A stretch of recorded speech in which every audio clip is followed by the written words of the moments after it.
Bos OJK ungkap ada 4 multifinance dan 10 pinjol modal cekak. Waduh, kok bisa pinjol yang dianggap tidak akan bisa bangkrut tapi modalnya sampai cekak? Kemarin ada pinjol Investri yang resmi bubar.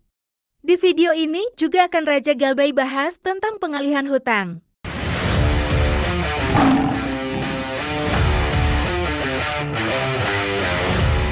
Halo semuanya, kembali lagi di channel Raja Galbay. Nah, di video kali ini saya ingin membahas tentang hutang yang dialihkan ke pihak ketiga.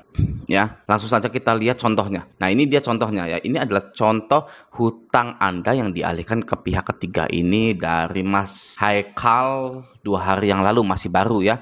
Dia bilang, maaf mau nanya, ini artinya hutang dialihkan itu apa ya? Masih rada awam soal utang piutang. Iseng-iseng buka email, ada email dari Adapundi. Kebetulan saya juga galbay di aplikasi tersebut. Nah, bagi Anda yang masih punya emailnya, coba hapus saja email Anda, nggak usah buka-buka ya. Ngapain buka-buka? Anda sudah galbay, sudah lupakan ya. Sekarang saatnya mencari uang. Oke, kita lanjut dulu ya. Nah, di sini ada email seperti ini. Surat pemberitahuan pengalihan hutang. Nasabah yang terhormat, pada tanggal 31 Januari 2024, tagihan pinjaman Anda pada aplikasi Adapundi dari Nexus Digital Technology Limited sebagai penerima pinjaman telah dialihkan kepada PT Turnaround Aset Indonesia sebagai pemberi pinjaman yang baru. Untuk info lebih lanjut silakan hubungi sekian. Lalu ada lagi di sini surat pemberitahuan pengalihan piutang. Nasabah yang terhormat, kami beritahukan bahwa pada tanggal 31 Januari, tagihan pinjaman Anda pada aplikasi Adapundi dari Nexus Digital Technology Limited sebagai pemberi pinjaman, sama ya isinya tadi, seperti itu ya. Nah, jadi hutang Anda dialihkan ke pihak ketiga. Anda penasaran nggak kenapa hutang Anda dialihkan ke pihak ketiga? Anda sudah nemu belum jawabannya kenapa hutang Anda itu sampai dialihkan ke pihak ketiga? Gitu ya, kenapa kok bisa sampai seperti itu? Nah, yang pertama pastinya pinjol yang Anda galbaikan itu sudah tidak mau lagi punya data Anda ya, karena nanti jelek di mata investor dan di mata OJK. Maka dari itu akun hutang Anda dialihkan dari pinjol tersebut agar tidak disentil oleh OJK dan tidak dipelototin oleh investor. Itu yang pertama ya, agar TKB-nya itu tetap bagus gitu ya intinya. Nah, yang kedua adalah sudah diasuransikan ya, jelas ada aturan OJK yang mewajibkan pinjol itu bekerja sama dengan asuransi agar tidak menelan kerugian yang banyak. Jadi auto lunas itu real, nyata. Ya, auto lunas itu bisa karena pinjolnya sendiri yang sudah mengalihkan hutang Anda, dan yang kedua adalah asuransi.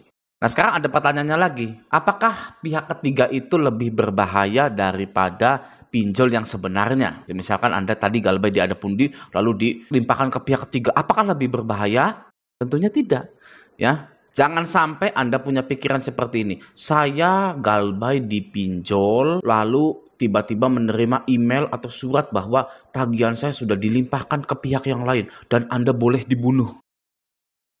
Lucu nggak saya ngomong kayak gitu? Karena hutang Anda sudah dialihkan ke pihak ketiga, maka Anda boleh dibunuh. Keluarga Anda sini disekap ya, digantung. Lucu nggak saya ngomong kayak gitu? Mungkin nggak kayak gitu? Nggak mungkin ya, nggak mungkin. Kedengarannya aja udah, aduh masa sih ya kan hutang dipinjol begitu ya kan. Jadi tidak ada yang berbahaya ya. Yang berbahaya itu adalah mindset kitanya, otak kitanya ya. Kenapa? Karena ini adalah pengalaman baru dan kita belum memiliki informasi yang benar-benar tepat dan memiliki ilmu finance yang benar gitu ya. Jadi kita serba takut dialihkan pihak ketiga, oh nanti akan dipenjara, nanti akan dibunuh, nanti akan disiksa gitu kan. Kan konyol.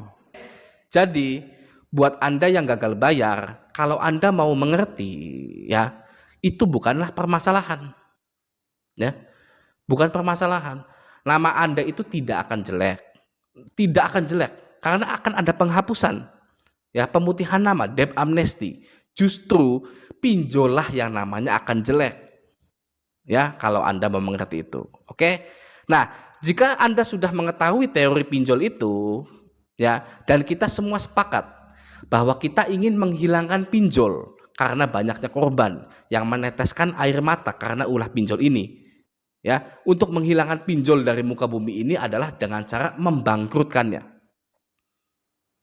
Kita bangkrutkan pinjol-pinjol ini. Ya. membangkrutkan pinjol itu tidak mustahil. Tidak mustahil, karena sudah banyak contohnya. Ya, sudah banyak pinjol yang bangkrut seperti Uang Teman, Cashwagon, Pinjam Indo, Fintech Syariah, ya. Lalu apa lagi? Kredit Cepat, Solusi Kita, Asa Kita. Ya. Itu bangkrut. Jadi mulai dari sekarang, berhenti mempertahankan pinjol Anda, kuras habis semua limit pinjol Anda, hapus aplikasinya, jangan pernah dibayar. Ya, seperti itu. Lalu setelah itu yang harus Anda lakukan adalah mulai bekerja lebih giat lagi, lebih cerdas lagi, lebih jadi bermanfaat. Anda buka usaha. Ya. Biarkan pinjol ini menjadi cerita dalam kehidupan saya. Gitu ya. Biarkan pinjol ini menjadi cerita dalam kehidupan Anda. Cerita pinjol ini lebih baik Anda bungkus dengan plastik lalu Anda buang ke tempat sampah. Gitu. Tidak akan ada lagi yang bisa menghambat Anda dalam meraih kesuksesan. Ya. Hidup Anda selalu dihambat karena tagihan pinjol yang mencekik.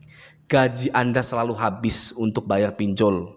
Bahkan yang lebih parahnya, Anda menghabiskan uang yang tidak Anda punya. Gimana bisa? Ya, Anda menghabiskan uang yang tidak Anda punya. Ya, hutang ke teman, utang ke keluarga. Ya. Anda tidak punya uang tapi Anda bisa menghabiskan uang yang bukan milik Anda hanya untuk bayar pinjol. Ya. Masih mending Anda maksa ke teman Anda yang Anda jadikan kondar itu untuk memblok semua tagihan yang masuk. Daripada Anda meminjam uang ke teman hanya untuk bayar pinjol. Ya.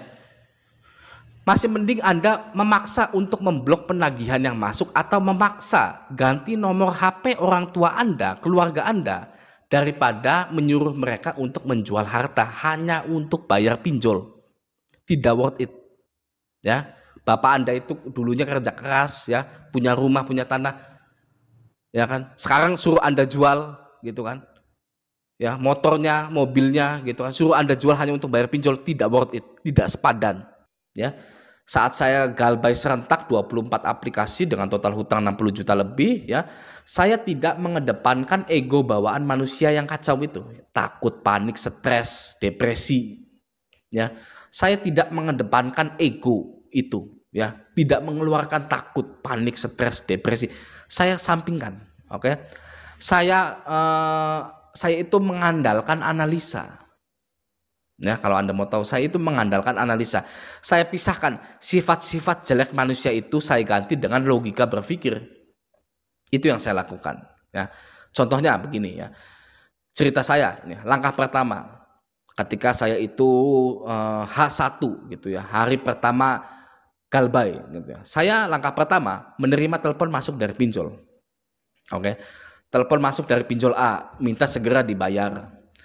Lalu telepon dari pinjol B, minta segera dibayar. Telepon masuk dari pinjol C, D, E, F, G, H, I, J, K, L, M, N, O, P, Q, R, S, T, U, V, W, X, Y, Z. Semuanya minta dibayar. Ya, 24 aplikasi itu, ya. Lalu, ya, setelah saya menerima telepon tersebut, saya janjikan pembayaran di jam 12. Ya, saya janjikan pembayarannya.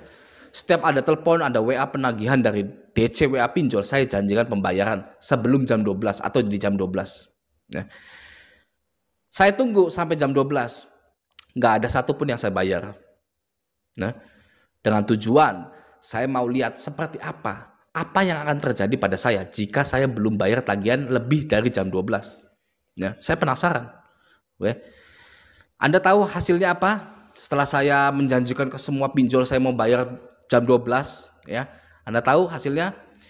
Semua pinjol itu lalu merendahkan dirinya sendiri dengan mengatakan ditunggu sampai jam 3. Ya. Jadi memberikan waktu lagi gitu ya, dengan cara merendahkan dirinya. Gitu kan. Ya tadinya jam 12 gitu kan, tegas jam 12 harus dibayar gitu kan. Nggak bisa bayar, ya udah jam 3. Ya, gitu kan ya. Lalu langkah ketiga setelah itu saya janjikan lagi di jam 3. Ya, di jam 3 saya sudah bayar. Saya yakinkan mereka, bahkan ada yang saya suruh bilang ke bosnya kalau jam 3 saya pasti bayar. Gitu ya. Silakan bilang bosnya. Oke? Ya, langkah keempat, tidak ada yang saya bayar.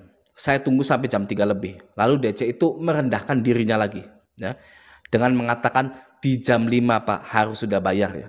Dari jam 12 ya nggak saya bayar, jam 3 saya janjikan pembayaran nggak saya bayar, jam 5 ya sampai jam 5 ya. Anda tahu setelah jam 5 langkah selanjutnya yang saya lakukan tidak ada yang saya bayar sama sekali hingga sekarang. Ya. Dan DC itu pun merendahkan dirinya lagi dengan cara menyerah, tidak mau menghubungi saya lagi.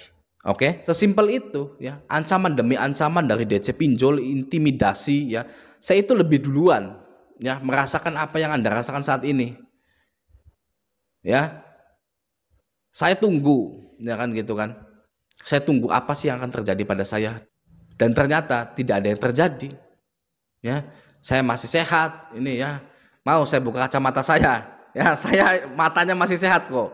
Ya, ini 1, 2, 3, 4 ya, berapa? Masih sehat semua.